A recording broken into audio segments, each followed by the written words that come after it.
بل نهاني الإسلام عن سب الأصنام، نهاني الإسلام عن سب الأصنام. ولا تسبوا الذين يدعون من دون الله عدوا فيسبوا الله عدوا بغير ماذا؟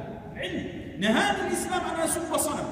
إذا كان يترتب عن سب الصنم هذا سب لذات الله، إذن الإسلام لا يريد أن تبرز العداء. لهذا تجد أن الإسلام نهى الرجل أن يسب أبا الرجل. يعني لما تجلس أنت وتسب أبا فلان، كما قال النبي صلى الله عليه وسلم: أكبر الكبائر أن يسب الرجل أباه. قال: يا رسول الله هل يسب الرجل أباه؟ هذا في عصر رسول الله صلى الله عليه وسلم. قال: يسب أبا الرجل فيسب الرجل أباه.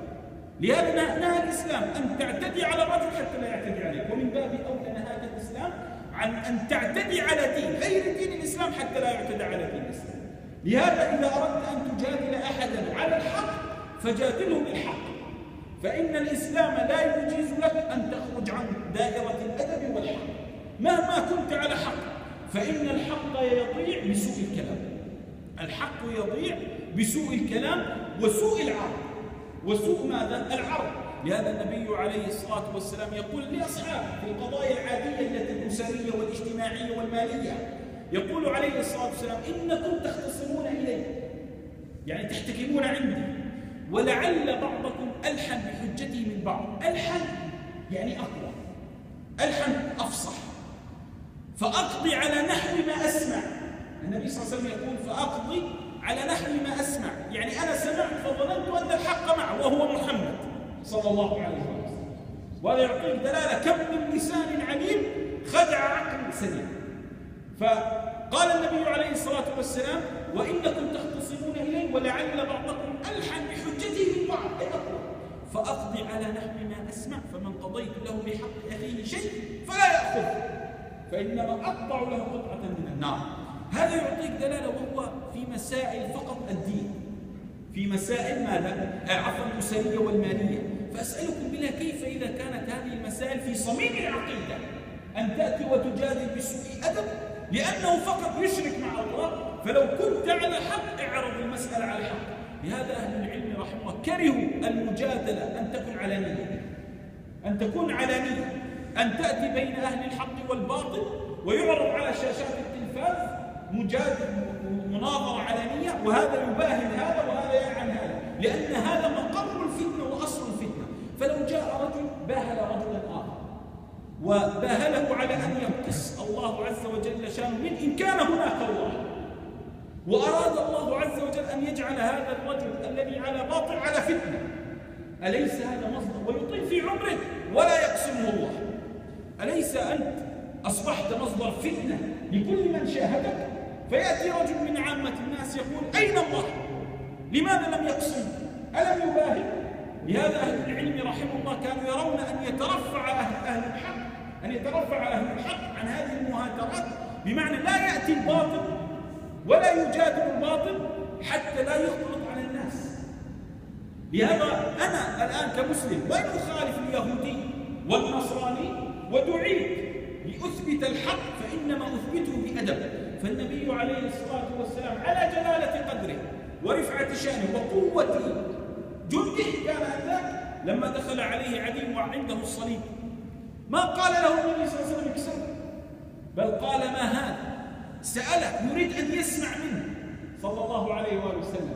لهذا من تمام الحجة أن تسمع من خصمك بذلك، وأن تسمع لماذا يفعل هذا به. فلما أخبره عدي قرأ عليه النبي صلى الله عليه وآله وسلم: اتخذوا أحبارهم ورهبانهم أربابا من دون الله.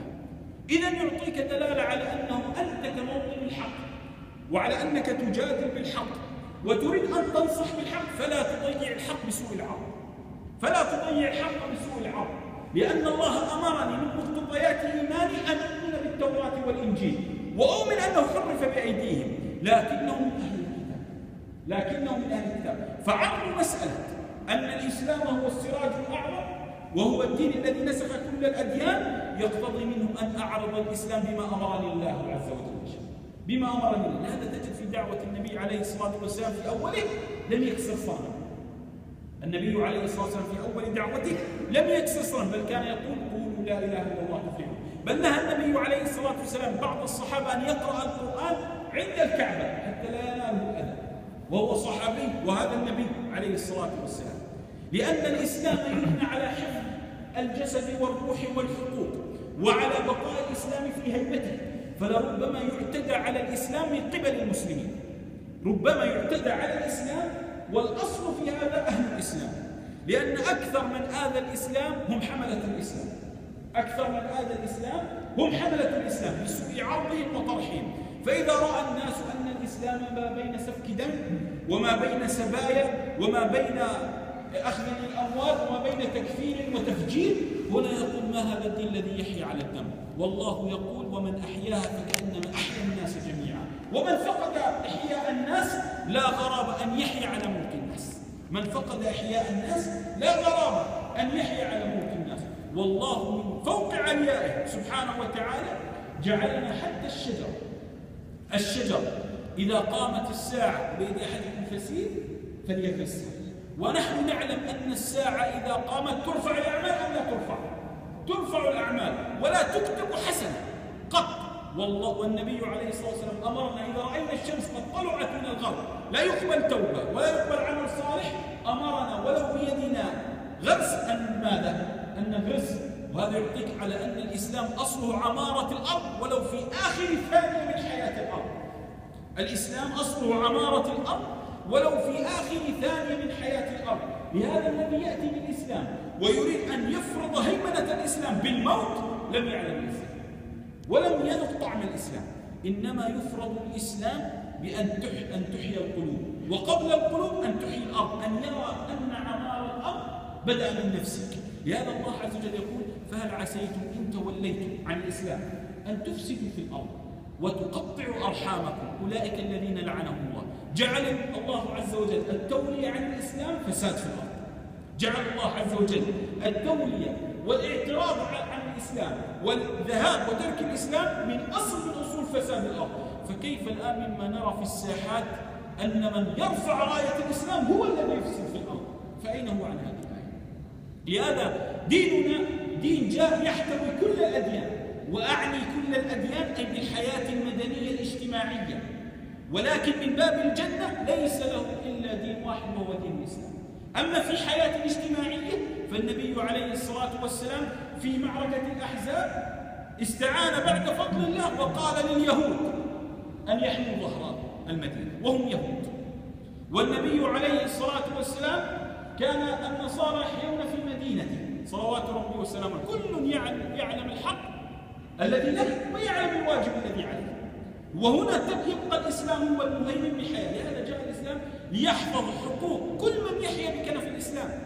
لهذا عمر رضي الله تعالى عنه وأرضاه لما علي سرق درعه كان علي متكئ على الحائط متكئ وسرق الدرع وكان معه الحسن، فماذا فعل علي؟ ذهب ليشكو لعمر وكان عمر خليفة المؤمنين آنذاك، قال يا أمير المؤمنين سرق فلان اليهودي درعه، فجيء باليهودي فقال عمر بن الخطاب لعلي هل معك شاهد؟ قال نعم الحسن. قال أما تعلم أن شهادة الابن لا تقبل؟ إسلام، رغم أن هذا علي زوج من؟ زوج فاطمة بنت من؟ بنت النبي صلى الله عليه وسلم. ومحال انظر احتكم لشرع الله بأصل شرع الله وأمام خصمه من؟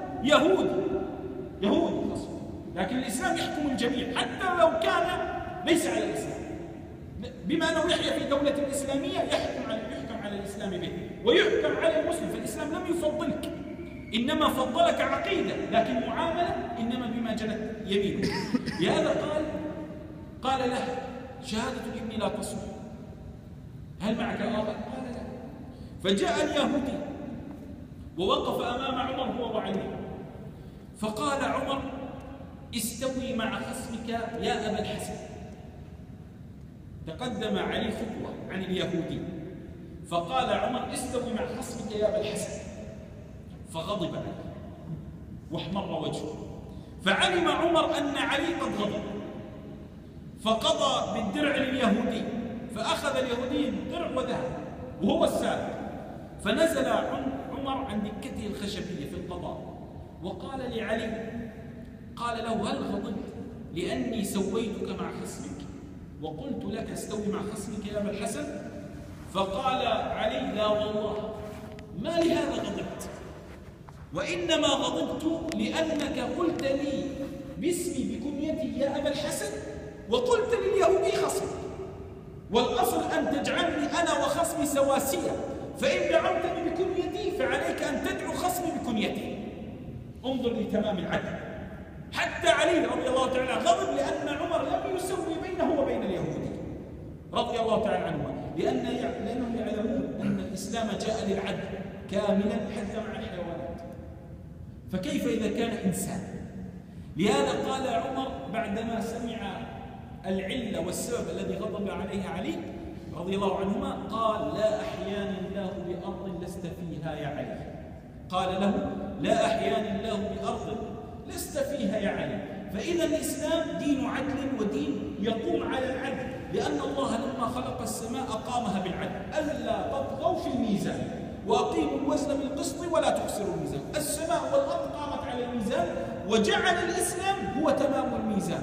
فمن لم يحكم بالإسلام على نفسه وعلى غيره ولو كان هذا الغير خصم، اعلم أنه لم يعلم الإسلام. لهذا الله عز وجل حتى في مسائل العدل ولا يجرمنكم شنآن قوم على أن ماذا؟ على لا تعدلوا. شنآن ما معنى شنآن؟ بغضاء. أكره فلان لكني أحب، أكره فلان ولكني أقول به الحق، هو على خير ولكني أكره. فإذا جعل الإسلام أن أحكم بالعدل على خصمي وإن كان يخالفني بالعقيدة، على خصمي وإن كان يخالفني بالمنهج، على خصمي وإن كان يوافقني بالمنهج وأكرهه وأخلاقه، أيضا على أخي وإن كنت أحبه. فإن الحب إذا أدخل على قلبك في وقت العدل، اعلم أن الحب سيطغى وستميل له. واعلم أن الكره إذا دخل على قلبك في وقت القضاء، اعلم أنك لن تحكم بالعدل. لهذا النبي عليه الصلاة والسلام كان يجعل القضاة ثلاثة، اثنان في النار وواحد في الجنة، لأنك أنت الناطق والموقع عن الذات الإلهية وتحكم باسم الله.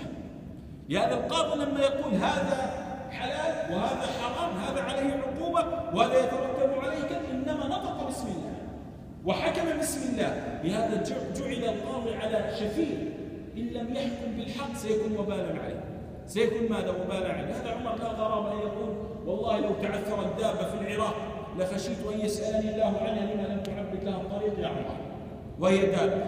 إذا الإسلام أن تقيم العدل مع الجميع. لهذا من وجد حتى النبي عليه الصلاة والسلام، انظر في تمام العدل حتى مع الأبناء، أن جاءه رجل ومعه طفل قال يا رسول الله أشهدك أني أعطيت ابني كذا وكذا، فقال عليه الصلاة والسلام هل أعطيت كل أبنائك؟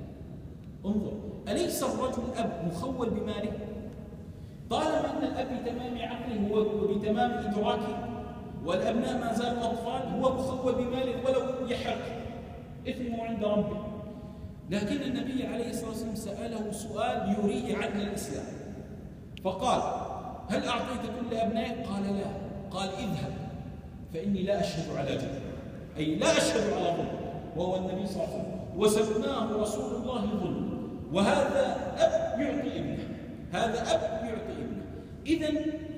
إذا لما قال الله والذين يؤمنون بما أنزل إليك وما أنزل من قبلك، جعل أن من تمام الإيمان أن نؤمن بباقي الشرائع السماوية ولا عليهم حرفت، فإن الله أخبرني أنها حرفت. فكما أني آمنت بأن هذا الإسلام من الله، أيضا هذا الإسلام أخبرني أنهم حرفوا التوراة والإنجيل.